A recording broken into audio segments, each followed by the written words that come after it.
The Avengers is the sixth installment of the MCU and the culmination of Phase 1. It was produced back in 2012 at Marvel Studios, and it is the first film that was distributed by Walt Disney Studios Motion Pictures.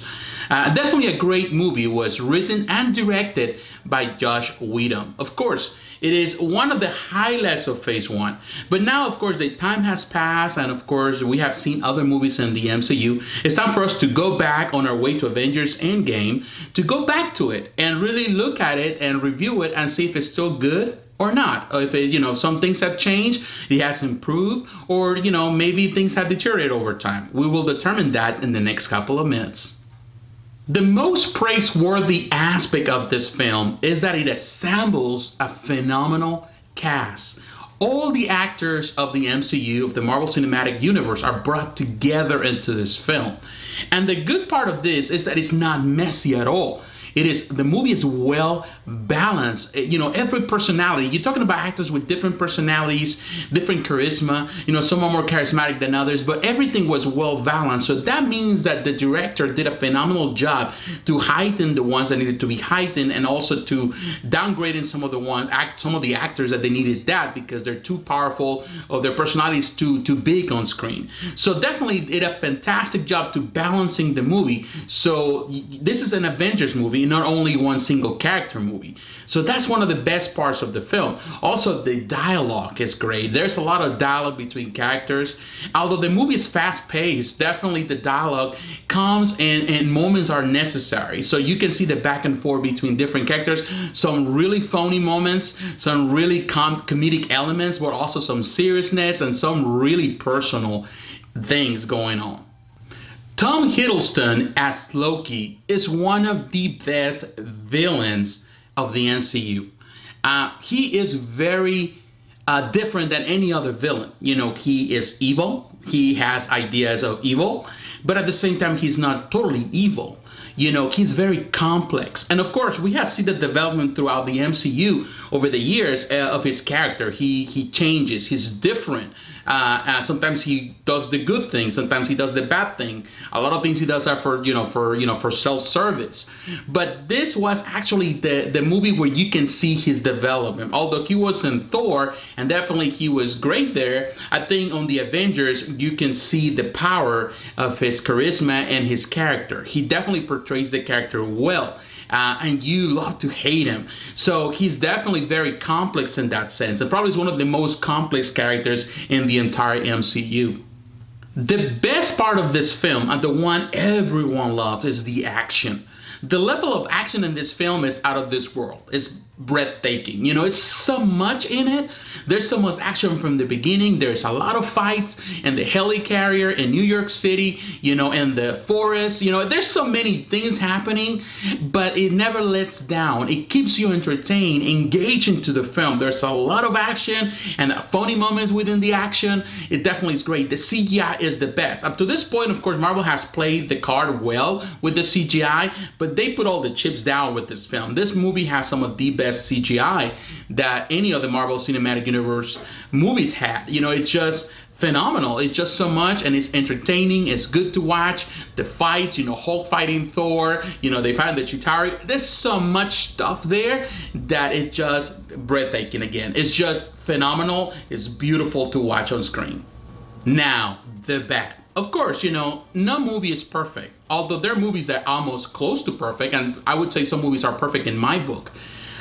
This movie also has some flaws, kind of like the Captain America. For the longest, this was my favorite. This was my favorite MCU movie. But now that I went back and watched it and I reviewed some aspects, I realized that there are a couple of flaws there. But because the movie is so fast-paced, you barely notice them. They're hardly noticeable. But of course, if you really look at them, you can find them. And one of them, of course, is that a lot of events that happen within the film are too convenient. Like for example, the aspect, and sometimes they are used as, plot devices just to move the story along, moving faster. But definitely there are flaws. For example, when Agent Coulson dies, and everybody changes their heart, everybody changes their tune. Now everybody wants to be in one accord. Well, even though I care about Agent Coulson, you know, the reality is in the movies that they didn't know him well. They were not friends with, you know, everyone. So the fact that he changed everyone, and he was not the only person that died. A lot of people die in that battle. So it wasn't necessarily one single person. So that was used as a plot device again, just to move the, you know, in this case, the dialogue and to move the narrative, but not necessarily like something that was so big that would change somebody's heart. But not only that, there are things, for example, the fact that the Tesseract is the way you can teleport, and it teleports Loki to, in this case, the S.H.I.E.L.D. base, but also is the way that they can teleport back to Asgard. Well, you know, what happened with the Rainbow Bridge? What happened with other aspects? You know, what happened with the Tesseract? What is it that the Tesseract is in the hands of the humans, and the Asgardians have done nothing about it for so long? So, of course, that's something that is being carried from, of course, Captain America. But, of course, there are things that are too convenient just to create the story and to keep the narrative going.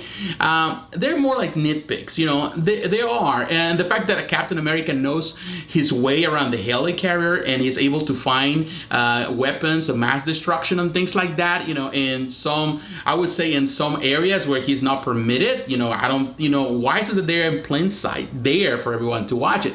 So when you really look at it, you're gonna find some things that are not cohesive to the story. But of course they're there, but because the movie is so funny and entertaining, and it keeps you entertained with the phony moments and things and the beauty of it all, definitely you kind of miss the mark because you're looking at the forest. You miss the forest for the trees. You're looking at the big picture, you're not looking at the small details. But they're there, and definitely they are, you know, there are flaws. In conclusion, The Avengers is, in my book, one of the best, if not probably the best movie of the MCU. Definitely, there are others that are contenders for the best, but I think it's at the top. It's at least at the top 3 in my book, because it has everything you need. It has comedy, it has action, it has great dialogue, it has great confrontation, there's a crisis, there is a lot of things in this film that play so well. Great characters, great actors, everything. But definitely there are bit flaws, like I mentioned, that really, you know, kind of take away a little bit of the film, but don't take away from the entertainment part. It is a fun film. It is a fine wine, if you can call it that way, for the MCU, and definitely one of the best examples of a superhero story, and one of the best superhero stories ever. You know, you can compare it with any other franchise, whether it's DC or even Marvel, any other. It's one of the best superhero movies, just because what it meant. It definitely was the conclusion of so much hard work that was put together. Marvel Studios put so much work and effort, and it really paid off. You know, Kevin Feige and his team at Marvel Studios, they really worked so hard. And for the longest, I never really considered that something would change.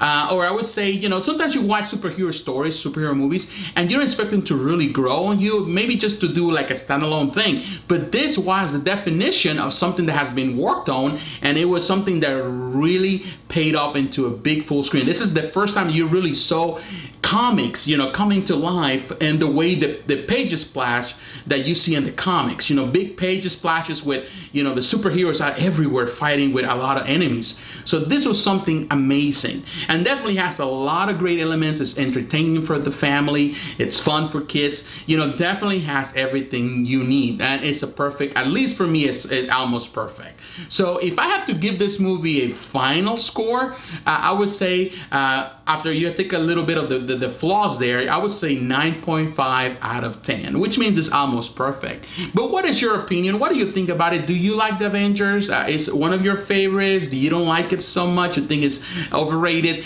Let me know how you feel about it. I would like to hear your thoughts. Please like, comment, and subscribe. Don't forget to hit the notification button so you're reminded of the next video. If you're you know, following me also on Facebook, on Instagram, and Twitter, please share those sites with your friends.